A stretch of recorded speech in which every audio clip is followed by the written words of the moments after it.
আবার মাঝে মাঝে আমাদেরকে অসুস্থ বানিয়ে পরীক্ষা নেয় কে? এজন্য সব সময় প্রশংসা করতে হবে কার? সুস্থ অবস্থায়ও আল্লাহ, আবার অসুস্থ অবস্থায়ও। বিশ্বনবী যখন সুস্থ থাকতেন তখন আল্লাহরে ডাকতেন, অসুস্থ হয়ে গেলে আল্লাহরে ডাকতেন না। ব্যাপারটা কি এমন? কথা বলেন। সুস্থ থাকলেও তিনি জিকির করতেন কার? অসুস্থ অবস্থায়ও তিনি জিকির করতেন কার? বিশ্বনবী মাঝে মাঝে অসুস্থ হতেন না? কথা বলেন। বিশ্বনবী অসুস্থ হতেন, তারপরেও তিনি আল্লাহর কাছে চাইতেন। বিশ্বনবী বলতেন, ইদা সাআলতা ফাসআলিল্লাহ, যখন চাইবা আল্লাহর কাছে চাও। কার কাছে? না খাজা বাবা, ল্যাংটা বাবা, বড় হুজুর, মেজো হুজুর, ছোট হুজুর? কার কাছে? সহজ না হিসাবটা? ইদা সাআলতা ফাসআলিল্লাহ, যখন চাইবে তো আল্লাহর কাছে চাও। ওয়া ইদা ইসতাআনতা ফাসতাইন বিল্লাহ, সাহায্যের দরকার কার কাছে সাহায্য চাবা? কেউ যেটা পারে না পারে কে? কেউ যেটা বোঝে না বুঝে কে? কেউ যেটা দেখে না দেখে কে? পৃথিবীর সবার চোখকে ফাঁকি দিলেও আপনি কি আল্লাহর চোখ ফাঁকি দিতে পারবেন? আল্লাহ ইজ ওয়াচিং ইউ, আল্লাহ সুবহানাহু ওয়া তাআলা ইজ অবজার্ভিং ইউ। আল্লাহ আপনারা দেখছেন। আপনি ঘরের ভেতরে দরজা বন্ধ করে রাত্রিবেলা সুইচ অফ, পর্দা টানিয়ে দিয়েছেন, লাইট অফ, সব বন্ধ, পাপ করেছেন, অন্যায় করেছেন, পৃথিবীর কোনো চোখ দেখে নাই, কাক পক্ষীও টের পায় নাই। টের পেয়েছে কে? ওনার চোখকে ফাঁকি দেয়া যায়? পুলিশের চোখ ফাঁকি দেয়া যায় কি যায় না? পুলিশ আসলেই জনগণের বন্ধু, ঠিক কিনা? আল্লাহ আমার পুলিশ ভাইদেরকে তুমি কবুল করো। তো এই পুলিশের চোখও কিন্তু ফাঁকি দেয়া যায়, যায় না? র্যাবের চোখ ফাঁকি দেয়া যায় না? বিডিআরের চোখ, পরীক্ষার হলে ম্যাজিস্ট্রেটের চোখ, ম্যাজিস্ট্রেট আছে না এদিকে? আছে দু একজন। তো এই ম্যাজিস্ট্রেটের চোখও কিন্তু ফাঁকি দেয়া যায়। বিমানবন্দরে যাত্রীরা যখন নামে তখনই জিজ্ঞেস করে কোত্থেকে আসছে, গোল্ড আছে কিনা, বার আছে কিনা, এটা আছে কিনা, ওইটা আছে কিনা। তো এই যে বিমানবন্দরের কাস্টমস অফিসারের চোখ ফাঁকি দিয়ে অনেকে স্বর্ণ নিয়ে আসে, এরকম ডাকাইত আছে না নাই? তার মানে বিমানবন্দরের কাস্টমস অফিসারের চোখও ফাঁকি দেয়া যায় কি যায় না? তো পুলিশের চোখ ফাঁকি দেয়া যায়, র্যাবের চোখ ফাঁকি দেয়া যায়, বিমানবন্দরের কাস্টমস অফিসারের চোখ ফাঁকি দেয়া যায়, কিন্তু আল্লাহর চোখ ফাঁকি দেয়া যায়? চিল্লায় বলেন ফাঁকি দেয়া যাবে? এজন্য কেউ যেটা দেখে না দেখে কে? কেউ যেটা শোনে না শোনে কে? কেউ যেটা বুঝে না বুঝে কে? এজন্য চাইবেন কার কাছে? নাকি দয়াল বাবার কাছে? দয়াল বাবা রে দয়া করো আমারে। কি সুন্দর মিলাইছে, দয়াল বাবারে দয়া করো আমারে। দয়াল বাবা আপনার কিচ্ছু করতে পারে না। এটাই হচ্ছে খালেস তাওহীদের ধারণা। তাওহীদ মানে একত্ববাদ, ওয়াননেস অফ গড। স্রষ্টা যে একজন, সবাই আমরা এক কেন্দ্রিক হব, শুধু ওনার কাছে চাবো, ওনার কাছে কাঁদবো, মনের জ্বালা যন্ত্রণা শুধু উনিই পূরণ করতে পারেন, ঠিক কিনা? এটার নাম তাওহীদ। এটার নাম কি? তাওহীদেরই মুর্শিদ আমার মুহাম্মাদের নাম বলো, মুহাম্মাদের নাম। আল্লাহর নাম জপলে বুঝতে পারি আল্লাহরই কালাম, বলো মুহাম্মাদের নাম। ওই নামেরই রশি ধরে যাই আল্লাহর পথে, ওই নামেরই ভেলায় চড়ে ভাসি নূরের স্রোতে, ওই নামের বাতি জেলে দেখি আরশের মুকাম, বলো মুহাম্মাদের নাম। পড়েন তাওহীদেরই মুহাম্মাদের নাম বলো, মুহাম্মাদের নাম। আল্লাহর নাম জপলে বুঝতে পারি আল্লাহরই কালাম, বলো মুহাম্মাদের নাম। চিল্লায় পড়েন আল্লাহু আকবার। এটার নাম তাওহীদ। আমরা এক আল্লাহ বিশ্বাসী। ইদা সাআলতা ফাসআলিল্লাহ, যখন কিছু চাইতে হবে কার কাছে চাইবেন? যখন বিপদে পড়বেন কার কাছে চাইবেন? আপনার মনের জ্বালা যন্ত্রণা দূর করতে পারে কে?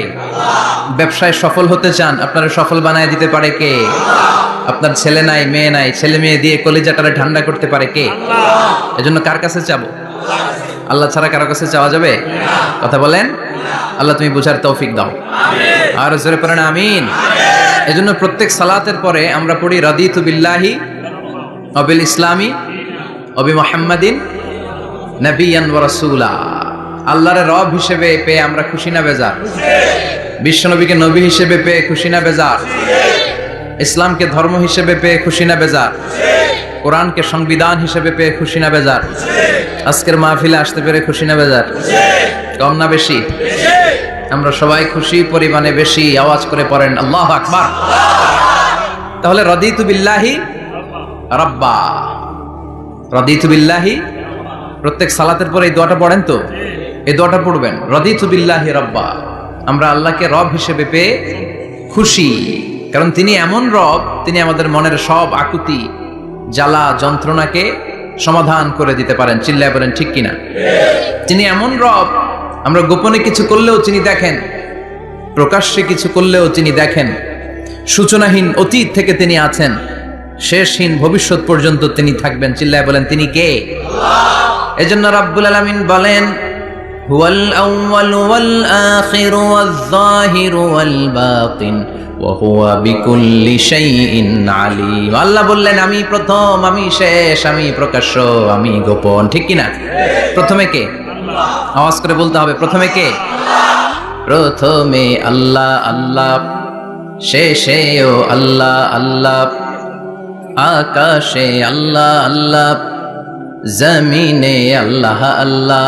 চিল্লায় পড়েন, প্রথমে আল্লাহ আল্লাহ, শেষেও আল্লাহ আল্লাহ, আকাশে আল্লাহ আল্লাহ, জমিনে আল্লাহ আল্লাহ। নিখিল জাহান গাই গুণগান তার নামে গাই, আমরাও গাহি তাআলা হামদে বারি তাআলা, হামদে বারি তাআলা, হামদে বারি তাআলা। চিল্লায় পড়েন আল্লাহু আকবার। হুয়াল আউয়াল ওয়াল আখির ওয়াজ যাহির ওয়াল বাতিন। তিনি প্রথম, তার আগে কেউ আছে? কথা কন। তিনি কবে থেকে আছেন? অনেক সময় আমাদের মাথায় প্রশ্ন জাগে, এই যে আল্লাহ আছে, কবে থেকে আসছে? কবে থেকে উনি? শুরুটা কবে? আল্লাহ বলে আমি সূচনাহীন অতীত থেকে আছি। আমি এমন অতীত থেকে আছি যেই অতীতের কোনো সূচনা নাই। সুবহানাল্লাহ কইবেন না? আবার আমি সীমাহীন ভবিষ্যৎ পর্যন্ত থাকবো। সুবহানাল্লাহ পড়েন। এমন ভবিষ্যৎ যেটা সীমা নাই, এমন অতীত যেটা শুরু হয় নাই, তিনি হচ্ছেন আল্লাহ। চিল্লায় বলেন তিনি কে? এজন্য আমরা বলি রাদিতু বিল্লাহি রাব্বা, রব হিসেবে আল্লাহ তোমারে পেয়ে আমরা খুশি। এজন্য আমাদের ইবাদতের সব জায়গায় এই রবের নামের গুণগান আছে না নাই? আমরা যখন রুকুতে যাই আমরা পড়ি সুবহান রাব্বিয়াল, আবার যখন আমরা সিজদায় যাই আমরা পড়ি সুবহান রাব্বিয়াল আ'লা, রুকুতে গেলে সুবহান রাব্বিয়াল আযীম, আবার যখন সিজদায় যাই তখন আমরা পড়ি সুবহান রাব্বিয়াল আ'লা। আবার কবরের জীবন যখন আমরা শুরু করে দিব, কবরের প্রথম প্রশ্ন হবে তোমার রবের নাম কি? আমরা বলবো আল্লাহ আমারে রব,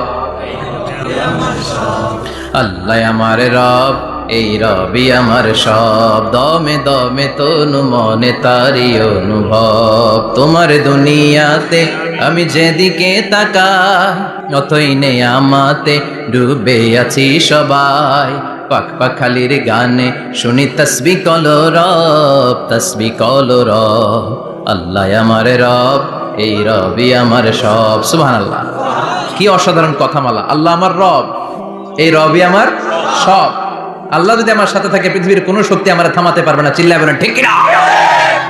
আর এই রবকে যদি তুমি হারাও, রব যদি আমার বিপক্ষে চলে যায়, পৃথিবীর কোনো শক্তি আমার কোনো উপকার করতে পারবে না। এজন্য বিশ্বনবী বলতেন ইযা সাআলতা ফাসআলিল্লাহ ওয়া ইযা ইসতাআনতা ফাসতাইন বিল্লাহ। যখন সাহায্য চাইতে মনে চাইবে, সাহায্য চাইবা কার কাছে? আমাদের কোনো গুরুত্বপূর্ণ ঘটনা ঘটলে, গুরুত্বপূর্ণ লাইফ ইভেন্ট ঘটলে, কিংবা আমরা কোনো বিপদে পড়লে সবার আগে আমরা ফেসবুকে শেয়ার দিই, ঠিক না? কথা কন। ফেসবুক অ্যাকাউন্ট নাই কার কার দেখি? ওই আল্লাহর ওলিদেরকে একটু দেখে রাখি। মাশাআল্লাহ, অনেকের নাই, অনেকের ফেসবুক অ্যাকাউন্ট নাই। তো এটারে ভালো কাজে লাগানো উচিত। যেটাই আমরা করি এটা যেন ইসলামের পক্ষে যায়, ঠিক কি না? মিন হুসনি ইসলামিল মারই তারকুহু মা লা ইয়ানিহি। ব্যক্তির ইসলামের সৌন্দর্য হচ্ছে যে অনর্থক কাজ ব্যক্তি করবে না। যে কাজে সওয়াব আছে, যে কাজে কল্যাণ আছে, ব্যক্তি শুধু ওই কাজটা করবে। চিৎকার করে বলেন ঠিক কি না? অনর্থক কাজ করা ঠিক না, অনর্থক কথা বলা ঠিক না, অনর্থক সম্পদ নষ্ট করা ঠিক না, অনর্থক টাইম পাস করা ঠিক না। কারণ মুমিন জানে মা ইয়ালফিযু মিন কাউলিন ইল্লা লাদাইহি রাকিবুন আতীদ। মুমিনের জিহ্বা দিয়ে যা বের হয় তার প্রতিটি শব্দ পাই পাই করে হিসাব নেবে কে? আল্লাহ। আমাদের জীবনে অনর্থক কথা আছে না নাই? চায়ের দোকানে বসলে অপ্রয়োজনীয় আলাপ, নিজেরও কাজে লাগে না, ফ্যামিলিরও কাজে লাগে না, ইসলামেরও কাজে লাগে না, খালি খোসা খুঁজে ঠেলাঠেলি বাড়ায়। এরকম ডাকাত আছে না নাই? অপ্রয়োজনীয় কথা, অপ্রয়োজনীয় কাজও আছে না নাই এদেশে? দেদারসে মানুষ করে বেড়াচ্ছে অপ্রয়োজনীয় কাজ। হুজুরে পাইলে হাজার হাজার ছবি আছে না নাই? এটা অপ্রয়োজনীয় না? হজে গিয়েছিলাম, কমসে কম 10,000 ছবি তুলছে আমার সাথে হাজিরা। অপ্রয়োজনীয়, প্রয়োজন নাই, এসেছে ইবাদত করতে, হুজুর একটা সেলফি। ইয়াং ছেলেপেলারা সেলফি তোলে বেশি, আর বুঝলাম না আঙ্গুল দুটো এরকম করে রাখে। আমি গেলাম এটা কি? কই হুজুর ইটস গ্যাংনাম স্টাইল। এটা কি? Gangnam style. এরকম বাঁকা করে থাকবে আর এরকম দুটা ছবি তুলবে। এগুলো অনর্থক। মুমিন ওই কাজ করবে যে কাজটা constructive, fruitful for him, for his family and for the society, যেটা তার নিজের কাজে আসবে, যেটা তার ফ্যামিলির কাজে আসবে, যেটা সমাজের কাজে আসবে। এই কাজগুলো করার দরকার আছে না নাই? আমার দেশের যুবক ছেলেগুলো অপ্রয়োজনীয় কোনো কারণ নাই এই সমস্ত কাজে ঝগড়া বিবাদে আলাপে লিপ্ত থাকার কারণে তাদের যে ইনোভেটিভ পাওয়ার আল্লাহ তাআলা দিয়েছেন, এটাকে তারা কাজে লাগাতে পারে না। আমাদের দেশের যুবকদের কিন্তু অনেক ম্যারিট। তারা যখন পৃথিবীর বিভিন্ন দেশের ইউনিভার্সিটিগুলোতে পড়ে, তারা র্যাঙ্কিংয়ে 1 নম্বরে আসে একেবারে। আমি যে ইউনিভার্সিটিতে পড়ি, ইন্টারন্যাশনাল ইসলামিক ইউনিভার্সিটি মালয়েশিয়া, ওখানে বাংলাদেশিদের ফলাফল রেজাল্ট সবচেয়ে ভালো। হার্ভার্ডে যান, ক্যামব্রিজে যান, অক্সফোর্ডে যান, যেখানেই যাবেন বাংলাদেশিদের ফলাফল অনেক ভালো। তো তারা সেখানে অপ্রয়োজনীয় কাজে তাদের সময়কে নষ্ট করে না। এজন্য যুবক ভাইয়েরা, তোমাদের আছে প্রাণ ঢালা উচ্ছ্বাস, অনেক শক্তি তোমাদের গায়ে। এখন তোমাদের রক্ত গরম, তোমাদের এই গরম রক্ত ইসলামের কল্যাণে কাজে লাগাইতে হবে। শুধু সেলফি তুইলা সময় নষ্ট করা যাবে না। চিল্লায় বলো ঠিক কিনা? কিছুদিন আগে আমি দেখলাম মানবতার দেয়াল। কিসের দেয়াল? কিছু ছেলে পেলে নিউ আইডিয়া বের করেছে যে এটার নাম মানবতার দেয়াল। খুব সম্ভবত মসজিদের এক ওয়ালের মধ্যে তারা লিখেছে মানবতার দেয়াল, আর কিছু হ্যাঙ্গার টানিয়ে রেখেছে, আর বলেছে যেটা অপ্রয়োজনীয় রেখে যান, আর যেটা আপনার লাগবে নিয়ে যান। এই যে শীত, প্রচন্ড শীতে অনেকের জ্যাকেট নাই, আমাদের কয়েকটা করে জ্যাকেট, জাম্পার, সোয়েটার, চাদর, মাফলার, অনেকের একটাও নাই। আছে না নাই? তারা দেয়ালের নাম দিয়েছে মানবতার দেয়াল। এখানে আপনার অতিরিক্ত পুরান জ্যাকেট থাকলে রেখে যান। তো অনেকে পুরান জ্যাকেট, মাফলার, চাদর ওখানে ঝুলিয়ে রেখে গিয়েছে। আবার লিখে দিয়েছে যার লাগবে তিনি নিয়ে যান। যার মাফলার নাই, যার জ্যাকেট নাই, চাদর নাই, তারা এসে নিয়ে যাচ্ছে। এটা একটা সুন্দর আইডিয়া না? তো চায়ের দোকানে এই ছেলেপেলেগুলো যদি মারামারি করতো, অপরাজনীতি করতো, গুতাগুতি করতো, কিলাকিলি করতো, তাহলে মাথা থেকে এই আইডিয়াগুলো বেরোতো? কথা বলেন। Human capacity is amazing. কি পরিমাণে আল্লাহ তাআলা যে আমাদেরকে ক্যাপাসিটি দিয়েছে, আমাদেরকে যে কত প্রিভিলেজ আল্লাহ তাআলা আমাদেরকে দিয়েছে আমরা জানি না। আমরা আমাদের দেহে কত শক্তি, সম্ভাবনা নিয়ে যে ঘুরে বেড়াই, আমরা অনুধাবন করি না। এজন্য সময়গুলোর কাজে লাগাও। কিন্তু আফসোসের সাথে লক্ষ্য করা যাচ্ছে যুবকদের চরিত্রকে ধ্বংস করে দেওয়ার জন্য যে কয়েকটা হাতিয়ার আছে, সবগুলো বাংলাদেশে আছে না নাই? ইয়াবা আছে না নাই? ফেন্সিডিল আছে না নাই? হিরোইন আছে না নাই? মারিজুয়ানা আছে না নাই? এই ফেন্সিডিল, ইয়াবা আগে শুনতাম ইউনিভার্সিটির ছেলেরা খাইতো, এরপরে নাইমা আসলো কলেজে, এরপরে হাই স্কুলে, এখন প্রাইমারি ছেলেদের হাতেও ইয়াবা ঢুকছে। চিল্লা এখন ঠিক কিনা? দেশের যুব সমাজ আজকে কোথায়? পর্নোগ্রাফি, এক একটা মোবাইল এক একটা হিন্দি সিনেমার কারখানা। ইন্ডিয়ান নায়িকাদের কোমর দোলানো ডান্স আছে না নাই? স্মার্টফোন নিয়ে ছেলে স্মার্ট হয়, কিন্তু ইমান, আখলাক, চরিত্র সব শেষ। অপরাজনীতি, রাজনীতির নামে মন্দ, খারাপ, প্রতিহিংসামূলক ছাত্র রাজনীতি। নেতারা এই যুবক ছেলেদেরকে ইউজ করে, ওর বিরুদ্ধে ও মার, তুই ওরে মার, ওনারা থাকে অন্য জায়গায়। আছে না নাই? এভাবে আমাদের দেশের ছেলেদের চরিত্র, তাদের সম্ভাবনাকে আমরা নষ্ট করে দিচ্ছি। যুবক ভাইয়েরা, in the day of judgement, কিয়ামতের কঠিন ময়দানে আল্লাহ তাআলা 7 শ্রেণীর ব্যক্তিকে তার আরশের নিচে ছায়া দিবেন। এর মধ্যে এক শ্রেণী হচ্ছে তোমরা যারা যুবক, শাবুন নাশাআ ফি ইবাদাতিল্লাহ। ওই যুবক যারা তাদের যৌবনে, তাদের সময়টা, তাদের দিন, তাদের রাত তারা আল্লাহর ইবাদতে কাটিয়েছে। সুবহানাল্লাহ পড়েন। 7 শ্রেণীর মধ্যে 2টা শ্রেণী হলো যুবক। একটা হলো যৌবন সময়ে যারা আল্লাহর ইবাদতে রাত কাটায়, সময় কাটায়। আর দ্বিতীয় ওই যুবক, যে যুবককে কোনো নারী অন্যায় প্রেম করার পরকীয়ার অফার দেয়, ওই অফারকে ক্যান্সেল করে ওই যুবক বলে ইন্নী আখাফুল্লাহ, আমি এই পরকীয়ার দিকে যেতে পারি না, কারণ আমার অন্তরে ভয় আছে একজনের, তিনি কে? যাদের হৃদয়ে আছে আল্লাহর ভয়, তারা কবু পথ ভুলে যায় না। আল্লাহর প্রেম ছাড়া এই দুনিয়ায় কারো কাছে কোনো কিছু চায় না, ঠিক কি না? রাতের আধারে যারা সেজদাতে রয়, দু চোখের স্রোতে নদী যেন বয়। আল্লাহু আকবার। তো তাহাজ্জুদ পড়বে কখন? ফজরে তো পড়তে পারে না, আছে না নাই? রাতের আধারে যারা সেজদাতে রয়, দু চোখের স্রোতে নদী যেন বয়। ছলনার হাতছানি যতই ডাকুক, পেছনে ফিরেও সে তাকায় না। যাদের হৃদয়ে আছে আল্লাহর ভয়, তারা কবু পথ ভুলে যায় না। আল্লাহর প্রেম ছাড়াই দুনিয়ায় কারো কাছে কোনো কিছু চায় না। চিল্লায় বলেন ঠিক কিনা? তার মানে প্রথম হচ্ছে এক যুবক, যেই যুবক তার যৌবন কালের সময়টা আল্লাহর ইবাদতে কাটায়। দ্বিতীয় হলো এমন যুবক পরকীয়ার অফার পেয়ে সে বলে আমি ভয় পাই একজনকে, তিনি কে? এজন্য যুবক, তোমার অন্তর আল্লাহর ভয় থাকতে হবে। তোমার সময়টা এমনি কাটানো যাবে না, ইবাদতে কাটাতে হবে, ঠিক কিনা? এজন্য আমরা নামাজের পরে বলি রাদিতু বিল্লাহি রাব্বা, আল্লাহকে রব হিসেবে পেয়ে আমরা খুশি। তারপরে বলি অবিল ইসলামি দীনা, ইসলামকেও দিন হিসেবে পেয়ে আমরা খুশি না বেজার? কথা কন, খুশি না? আপনি খুশি হইলে আপনার লাভ, খুশি না হইলে আপনার লস। ইসলামের বিজয়কে সমুন্নত করবে কে? ইসলামের পতাকা পতপত করে হোয়াইট হাউসের উপরেও একদিন ঝুলবে। চিল্লায় বলেন ঠিক কিনা? আল্লাহ বলেন খবরদার, ফু দিয়ে ইসলামের বাতি তোরা নিভাতে পারবি না। ইউরিদুনা লিউতফিউ নূরাল্লাহি বিআফওয়াহিহিম ওয়াল্লাহু মুতিম্মু নূরিহি ওয়ালাউ কারিহাল কাফিরুন। ইসলাম বিরোধীরা চায় মুখের ফুৎকারে ইসলামের বাতিকে নিভিয়ে দিতে। আল্লাহ বলে খবরদার, ষড়যন্ত্র করে লাভ নাই, ইসলামের বিজয় আমি নিশ্চিত করে দেব। স্যামুয়েল হ্যান্টিংটন একটা বই লিখেছে, দ্য ক্লাশেস অফ সিভিলাইজেশন। ওই বইতে তিনি বলেছেন এই যে সভ্যতার সংঘাত, এত সভ্যতা, চায়না সভ্যতা, আর্য সভ্যতা, বৈদিক সভ্যতা, সিন্ধু সভ্যতা, মহেঞ্জোদারো সভ্যতা, ইরাকীয় সভ্যতা, মিশরীয় সভ্যতা, একটার পর একটা সভ্যতা পৃথিবীতে এসেছে, একটার পর একটা সুপার পাওয়ার।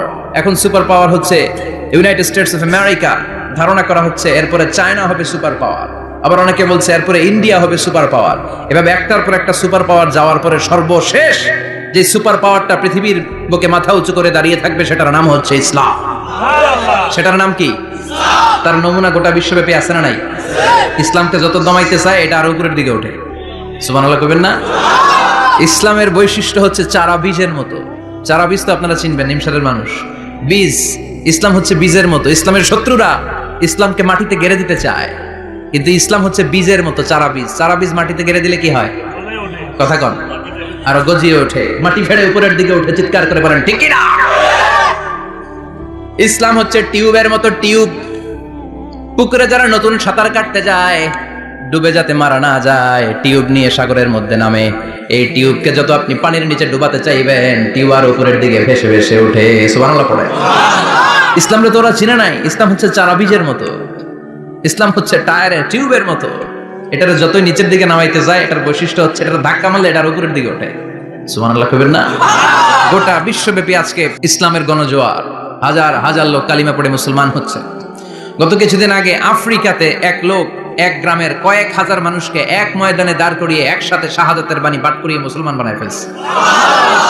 এই আফ্রিকার বুকে এতদিন আমেরিকার কাজ ছিল, এটারে বলে Tansir, Christian missionary. Lakh lakh dollar দিয়ে আফ্রিকার দেশগুলোর মধ্যে গরিব গরিব মুসলমানগুলোরে তারা নাসারা বানাতো। এই বিষয়টা যখন মুসলিম স্কলারদের নজরে এলো, এখন গোটা বিশ্বের সব মুসলিম স্কলাররা আফ্রিকায় যে ইসলামের দাওয়াতকে প্রচার করে দিচ্ছে। গ্রামকে গ্রাম খ্রিস্টান সম্প্রদায় লা ইলাহা ইল্লাল্লাহ মুহাম্মাদুর রাসূলুল্লাহ। ঝিনুকের ভেতর লুকিয়ে থাকে যেমন মতি, ঝিনুকের ভেতর লুকিয়ে থাকে যেমন মতি, কালমা শাহাদাতে আছে আল্লাহর জ্যোতি, কালমা শাহাদাতে আছে আল্লাহর জ্যোতি। পড়েন সবাই। ঝিনুকের ভেতর লুকিয়ে থাকে যেমন মতি, ঝিনুকের ভেতর লুকিয়ে থাকে যেমন মতি, কালমা শাহাদাতে আছে আল্লাহর জ্যোতি, কালমা শাহাদাতে আছে আল্লাহর জ্যোতি। ঠিক কি না? এই জ্যোতি যদি একবার কারো হৃদয়ের মধ্যে স্থান করে নেয়, এই নুরানি আলোর ছোটা যদি কারো হৃদয়ের মধ্যে জায়গা দখল করে নেয়, পৃথিবীর কোনো মতাদর্শ তার অন্তরের মধ্যে আর থাকতে পারে না। গ্রামকে গ্রাম, আফ্রিকাতে এখন কালিমা পড়ে পড়ে মানুষ মুসলমান হয়ে যাচ্ছে। সুবহানাল্লাহ বলে। একদিন আমেরিকার হোয়াইট হাউসের উপরেও কালিমার লা ইলাহা ইল্লাল্লাহর পতাকা পতপত করে উড়বে। চিল্লায় বলেন ঠিক কি না? এজন্য আমরা বলি ওয়াবিল ইসলামি দীনা, ইসলামকে ধর্ম হিসেবে পেয়ে আমরা খুশি না বেজার? ইউরোপ, আমেরিকাতে মসজিদের সংখ্যা বাড়ছে, দাওয়াতি কাজের সংখ্যা বাড়ছে, এমনকি হার্ভার্ড ইউনিভার্সিটিতে, অক্সফোর্ডে, ক্যামব্রিজের ভেতরে, MIT Massachusetts institute of technology, সায়েন্সে যারা পড়ে এদের স্বপ্ন MITর ভিতরে ইসলাম ঢুকে গেছে। এজন্য ইসলামের আলোকে কেউ নিভিয়ে দিতে পারবে? ইসলামের গতিকে কেউ থামিয়ে দিতে পারবে? এটা অসম্ভব। এজন্য ইসলামের বিজয় সুনিশ্চিত। আমরা যারা লেগে থাকতে পারবো, আমাদের কপালকে উজালা করে দিবে কে? আর বিরোধিতা যারা করবো তাদের সব শেষ, দুনিয়াও শেষ, আখিরাতও আমও শেষ, সালাও। এজন্য আমরা বলি রাদিতু বিল্লাহি রাব্বা, আল্লাহ তোমার রব হিসেবে পেয়ে আমরা বড্ড খুশি। ওয়াবিল ইসলামি দীনা, ইসলামকে ধর্ম হিসেবে পেয়ে আমরা খুশি। ওয়াবি মুহাম্মাদিন রাসূলা, বিশ্ব নবীকে রাসূল হিসেবে পেয়েও আমরা খুশি না বেজার? এমন রাসূল, গোটা বিশ্বের শ্রেষ্ঠতম রাসূল, শ্রেষ্ঠতম ব্যক্তিত্ব, যার কাছ থেকে পজিটিভ কোনো জিনিস ছাড়া নেগেটিভ কোনো জিনিস প্রকাশিত হয় নাই। সব ইতিবাচক, always come back positive, not go back negative. সব সময় পজিটিভ বলতেন, পজিটিভ ভাবতেন, পজিটিভ কাজ করতেন। কোন নেগেটিভ, নেতিবাচক কোনো কিছু বিশ্বনবীর জীবনে খুঁজে পাওয়া যায় না। চিল্লায় বলেন খুঁজে পাওয়া যায়? As a father, as a husband, as a commander, as a lawyer, as a reformer of the society, Muhammad is the superman of the world. গোটা বিশ্ব এখন তাকে সুপারম্যান ভাবতেছে, বস অফ দ্য অল বসেস। পৃথিবীতে যত বস এসেছে, সব বসের সবচেয়ে বড় বস হচ্ছে বিশ্বনবী মুহাম্মদ সাল্লাল্লাহু আলাইহি ওয়াসাল্লাম। এজন্য আমরা বলি ওয়াবি মুহাম্মাদিন রাসূলা, আল্লাহকে রব হিসেবে পেয়ে আমরা যেমন খুশি, ইসলামকে ধর্ম হিসেবে পেয়ে তেমন খুশি। বিশ্বনবীকেও রাসূল হিসেবে পেয়ে খুশি না বেজার? কথা কর। এই বিশ্বনবীর ভালোবাসা যদি অন্তরে না থাকে, জান্নাতে ঢোকা যাবে নাকি? আল্লাহর ভালোবাসা, বিশ্বনবীর ভালোবাসা অন্তরে থাকার দরকার আছে না নাই? আল্লাহকে যে পাইতে চায়, হযরতকে ভালোবেসে, আরশ কুরসি লৌহ কালাম না চাইতে পেয়েছে সে। হযরতকে ভালোবেসে, আরশ কুরসি লৌহ কালাম না চাইতে পেয়েছে সে। চিল্লায় বলেন ঠিক কিনা? নবীর ভালোবাসা অন্তরে থাকতে হবে। তাহলে তিনটা জিনিসের ঘোষণা আমরা দেই নামাজের পর। আল্লাহকে রব হিসেবে পেয়ে আমরা খুশি, ইসলামকে ধর্ম হিসেবে পেয়ে খুশি, বিশ্বনবীকে রাসূল হিসেবে পেয়ে খুশি, আবার এই কিতাবটারে সংবিধান হিসেবে পেয়ে আমরা খুশি না বেজার? এটার আলোকে আমাদের সমাজ প্রতিষ্ঠিত হোক, মদিনার সমাজ হোক, সোনালী সমাজ হোক, আলোকিত সমাজ হোক, আমরা চাই কি চাই না? এই কোরআনের আইন দিয়ে আমার দেশ চলুক, আমরা চাই কি চাই না? এই কোরআনে ধর্ষকদের বিচার আছে না নাই? অবিবাহিত ধর্ষক হলে 80 ব্যাট, 100 ব্যাট, আর যদি বিবাহিত ধর্ষক হয় ডেথ পেনাল্টি। সৌদিতে করে হেড অফ, মাথাটাকে নুইয়ে তলোয়ার দিয়ে এক কোপ মেরে গর্দানটা আলাদা করে দেয়, ঠিক কি না? অনেক দেশে ডেথ পেনাল্টি করে হ্যাঙ্গিং এর মাধ্যমে, ফাঁসির মাধ্যমে। ধর্ষণের বিচার বাংলাদেশে সহজে পাওয়া যায় না, কিন্তু কোরআন দিয়ে বিচার করলে ওই বিচার আছে না নাই? নোয়াখালীর এক বোনকে ধর্ষণ করা হয়েছে, গোটা বাংলার জামিনে এই নিউজটা আছে না নাই? কোরআনের বিচার থাকলে আলটিমেটাম হতো 24 ঘন্টা, 24 আওয়ার্স। 24 আওয়ার্স এর মধ্যে ধর্ষককে ডেকে এনে বাইতুল মোকাররমের স্কয়ারের সামনে লক্ষ মানুষের চোখের সামনে ফাঁসির রশিতে ঝুলিয়ে দেওয়া হতো। বড় বড় চোরগুলোর হাত কেটে দেওয়া হতো। কলা চোর, ডিম চোর, মুরগি চোর না, বড় বড় সাইজের চুরি যারা করে 1000 কোটি টাকা মেরে দেয়, দেশের 12টা বাজিয়ে দেয়, দেশের 10-এর সর্বনাশ করে, সিমেন্ট খাইয়া, টিন খাইয়া, রড খাইয়া সব হজম করে। ব্রিজ ভেঙে গেলে ব্রিজের ভেতরে পাওয়া যায় বাঁশ, তার মানে রড গেছে কই? হ্যাঁ, পেটে। এগুলোর এক একটার পেটে 10টা করে পাকস তুলে দিছে আল্লাহ। 10টা স্টোমাক না থাকলে রড হজম হয়? কথা কয় না? এগুলোর বিচার হওয়ার দরকার আছে না নাই? কোরআনের রাজ যদি কায়েম হয়, এই সবগুলো বড় বড় চোরের বিচার হবে, লাইভ ব্রডকাস্টিং হবে টিভিতে, আমরা সবাই দেখবো কেমন করে তাদের হাত